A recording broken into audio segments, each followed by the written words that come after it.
Holy Spirit, at me. Receive Holy Spirit. Holy Spirit, breathe me. Receive Holy Spirit. Holy Spirit, breathe in me. The my word,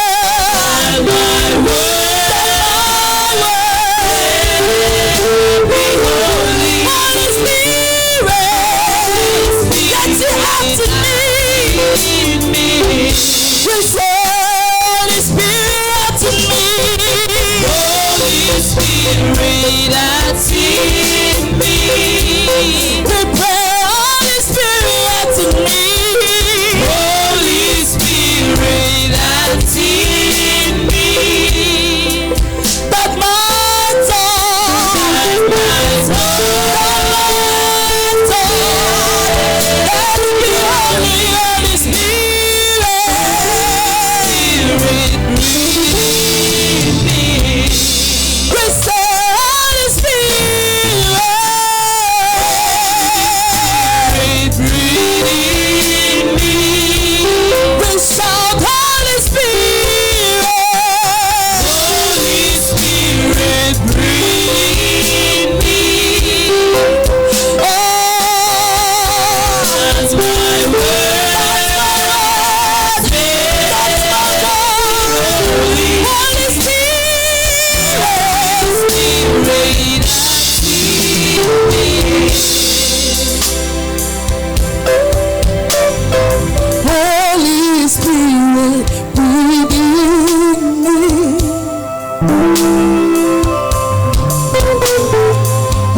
holy, Holy Spirit.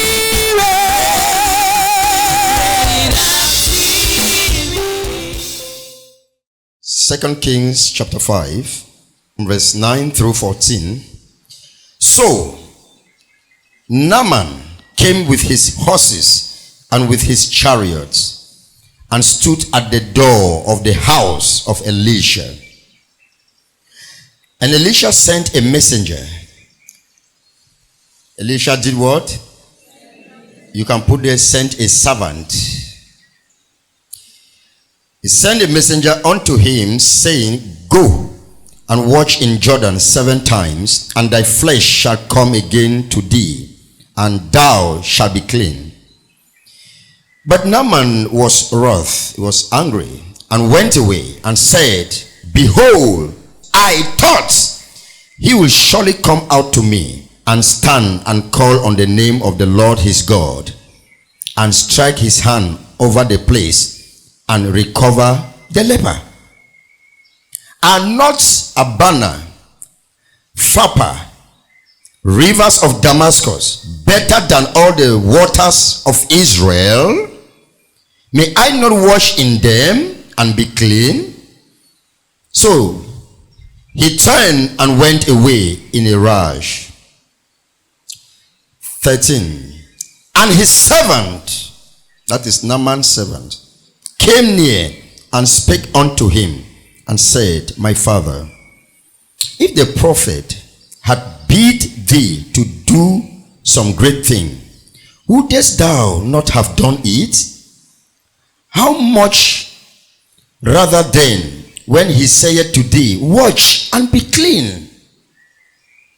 Verse 14. Then went he down and dipped himself 7 times in Jordan, according to the saying of the man of God. And his flesh came again like unto the flesh of a little child, and he was clean. Naaman had all. He had the money. He was the captain of army in his time. He had the power to do anything.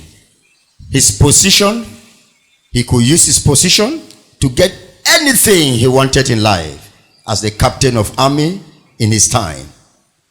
But he was sick, and he visited man of God Elisha, and the man of God told him, Go and wash yourself in the Jordan River.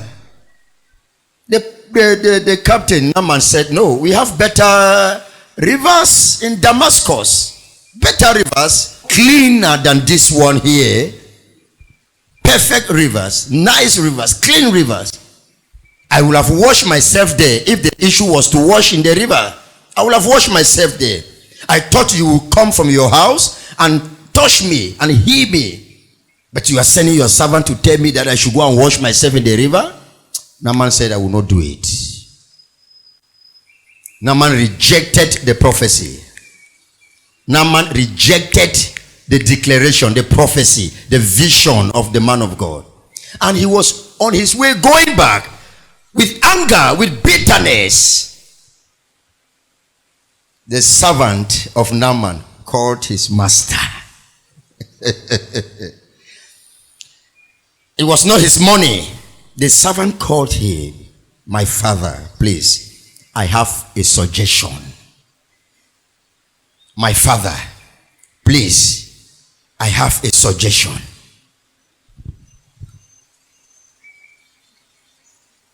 Learn to take advice even from your servants. Learn to take advice even from your servants. My father, why can't you just dip yourself? Just close your eyes, my father. Close your eyes and dip yourself in the river and be clean. And Naaman said, Let me give a hearing ear to what my servant is saying. And Naaman went to the river, dipped himself 7 times, and was healed. What is the meaning of this? Today we know the relationship between the superior and the subordinate must only be controlled by the superiors. You know, because you are the boss, no one can advise you. You know, because you are the boss, no one can tell you that this is right, this is wrong. You are the only one to decide and a stance. Not at all. That is not relationship. For a relationship to be balanced, you must hear also oftentimes from those who are under there. They may know what you don't know. They may have knowledge in what you don't have knowledge about. It was not the money of Naaman that cured him. It was not the position of Naaman that cured him. It was not the wealth he gathered that rescued him. The person who rescued Naaman was not even Elisha. It was the servant of Naaman.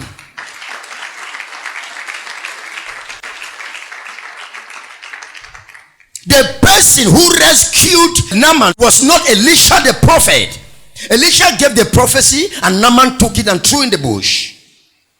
The person who advised Naaman to obey the prophecy was the servant. See your servants not as slaves, but as saviors. Tell your neighbor, see your servants not as slaves, but as saviors. I can hear you. See your servants as your saviors, not as your slaves. Then talk to yourself. Say, I will see my servants not as slaves, but as saviors. Thank you. Have your seat. Today, many of us see our servants as slaves. It was not the money of Naaman that rescued him from leprosy. It was the advice from his servant. There are situations in life whereby your money cannot help you, but those who are under there. Your position cannot help you, but those who are under there. Treat your servants as saviors, not as slaves.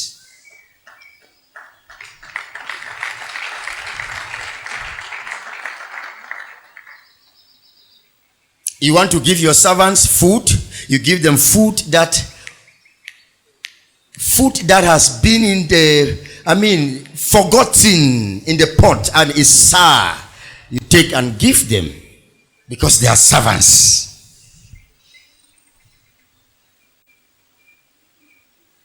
You treat them like animals. Go there, come here, pass this way. Where are you? Stop here, do this. They don't have even time to sleep. But your children are sleeping.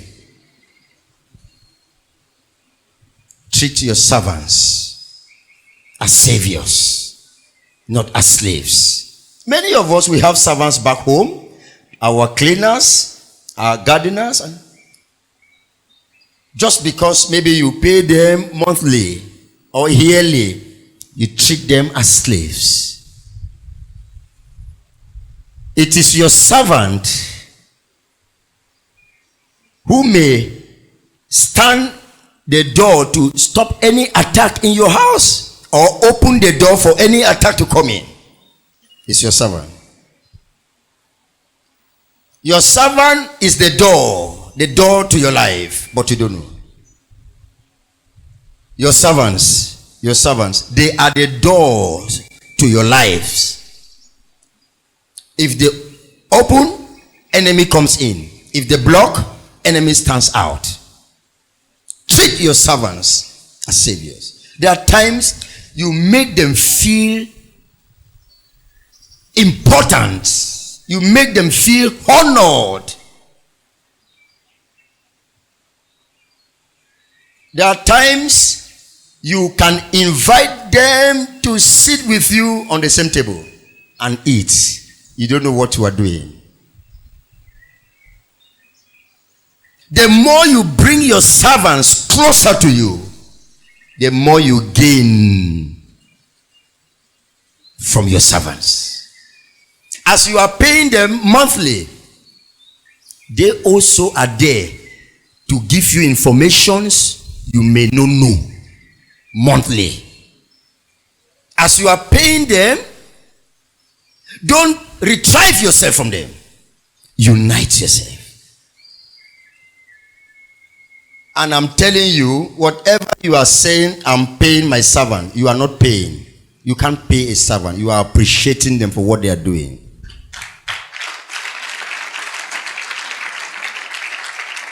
No, I'm paying my servants, I'm paying them. No, you are not paying. You are appreciating.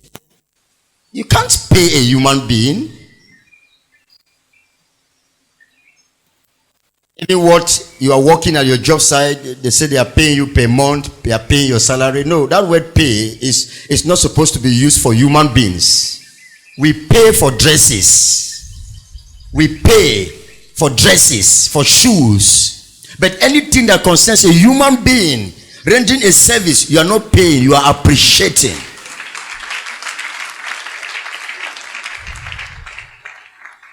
I pay to buy the shoe, I pay to buy the shirt, I pay to buy the trouser. That is correct. But I can't pay human being.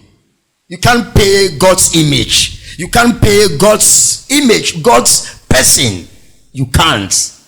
I'm paying him, so he must work all night. Where is him? Bruno, go and iron my shirt. Bruno, have you starched those bedsheets? Bruno is not sleeping. You are using your servants as slaves. It was not the wife of Naaman who advised him. It was not the money of Naaman that cured him. It was the servant of Naaman who gave him a proposal. Master, can you just dip yourself and be clean? And Naaman looked at the servant and said, I will hear from you. And Naaman went and dipped himself. Come to think about it, in what we just read, you will understand that there was a flow in relationship between Naaman and his servant.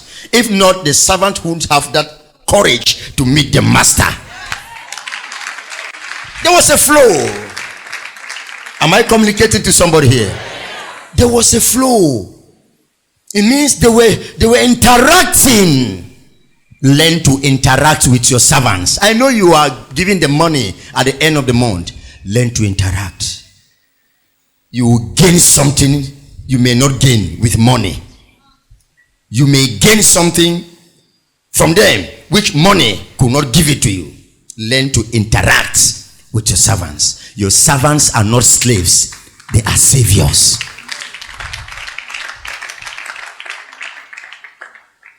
Learn to do what? Interact. Learn to bring them closer. Oftentimes, God sends you servants for you to gain from them. Learn from them and use them to see far. But we reject our servants. We downcast them. Look at them, so bad, so low. They cannot even give you water to drink. They are not qualified. You stand upstairs and talk to them downstairs and even give them their salary. You throw it and say, take your money. Don't forget, they are also human beings like you. It can never become a tree. It must go through the stage of a seed. They are still seeds. Don't see them as if they have stopped there. They will grow. They will grow. Don't look at your servants as if they are useless. They are not useless. There are seeds. They are still seeds. They are in the stage of seeds. They will grow. And whatever you are doing to a servant now, tomorrow is a mystery. Be careful. Whatever way you are treating a servant now, tomorrow is a mystery. Be careful. Be very, very, very careful. That treatment may come back to you. You can be a master today and tomorrow a servant. And those who are servants today, tomorrow masters. There was a flow between Naaman and the servant. There was a flow. Oftentimes, just take your servants, let's go and eat. Boss, no, I cannot. No, let's go and eat. Let's go and eat. Boss, I said, let's go and eat. In eating, you hear them telling you, sir, do you know? Pretend as if you are not getting it, but you are digesting everything he's saying. You are digesting everything. Bring your servants closer. The more you bring your servants closer to you, the more you see clear. The more you hear clear. Your servants are your protectors, your deliverers, your shield. Let that flow of relationship be between you and your servants. They hear from you. Oftentimes, you hear from them. That is the balanced relationship. You hear from them, they hear from you. You receive from them, they receive from you. You talk to them, they talk to you. That is a balanced relationship. It's not all the time. You talk to them, they hear from you, they hear from you. No, here, no, this, that. No, sir, no. I can't hear from you. Who are you to advise me? Who are you? That is our life. Who are you? Who are you to advise me? Who are you? The relationship must be balanced. The man hears from the woman also hears from the man. It's not only woman hearing from man all the time. I'm the head of the house. When I say something, it stands like that. You are the head of the house doesn't mean you're a foolish head. Oftentimes, we use that and say we are the head of the house. The father is the head of the family. That is true. Just like Christ is the head of the church. The man is the head of the family. That is true. Birds, oftentimes you hear, even from the children you gave birth to. Hear from them. If I'm talking to you, let me see your hand. Hear from them. Oftentimes, you open yourself for advice. Open yourself for advice. No one is stronger and wiser in everything in this world. There are areas you are stronger and wiser, and other areas you are not stronger, you are not wiser there. Learn to open your heart, open yourselves for advice, for correction. It was not a rich man who advised Naaman. It was a poor man who came to work as a servant. But today, it's only the class of people you hear from them. I'm a rich man, I can only take advice from another rich man. Learn to relate with everyone. Learn to draw yourself closer to your servants. Be humble to your servants. Likewise, servants, be humble to your master. Be loving, be caring, be together. Be loving. Love me, I love you. Though he knows his boundary, you know your boundary. Don't push your servants away. You too, you are a servant to a master over there.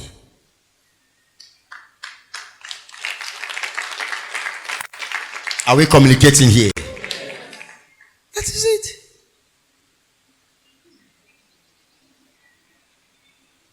That is it. That relationship must go, must flow.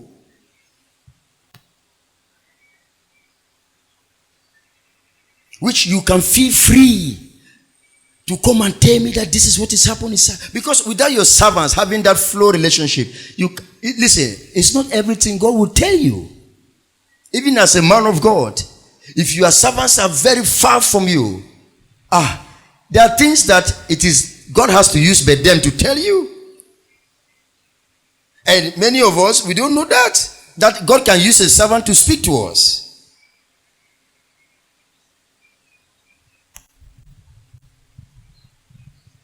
Yes. He used the donkey to speak to the prophet. The donkey was a servant to the prophet.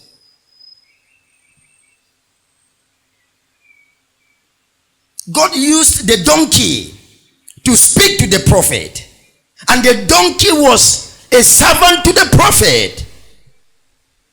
God can use your servants.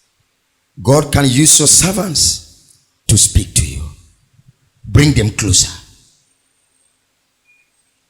Bring them closer. Be with them. Eat with them. Play with them. It's a strong wisdom. It's very important. Create relationship with your servants. You will learn a lot. What you will learn, you may not even hear from the realm of the spirit. Open doors for your servants, your house girls, your house boys, your cleaners. Open door for them to relate with you. You will gain a lot. Your servants are not your slaves. They are your saviors. The prophet saw the donkey as his servant, but the donkey saved him by revealing the mind of God. Naaman related with the servant to an extent whereby the servant advised him to wash himself in River Jordan, and he did, and he was healed. Hear from your servants. Your servants are not your slaves. They are your saviors. Give them time to talk with you. Share with them. Live with them. Relate with them. You don't know tomorrow. You may be a master today and they are servants. And tomorrow they are masters. You become a servant. I leave you with this message. And I pray that from today you take the habit to relate with your servants. Don't scare them away. They have what you don't know. They will tell you. They have seen what you have not seen. They will show you. Relate with them. Relate with them. The person who saved Potiphar was his servant, Joseph. Relate with your servants. Relate with your servants. The person who saved Potiphar was Joseph, his servant. Relate with your servants. And servants, be humble to your masters. May the Lord bless this word. In Jesus' name.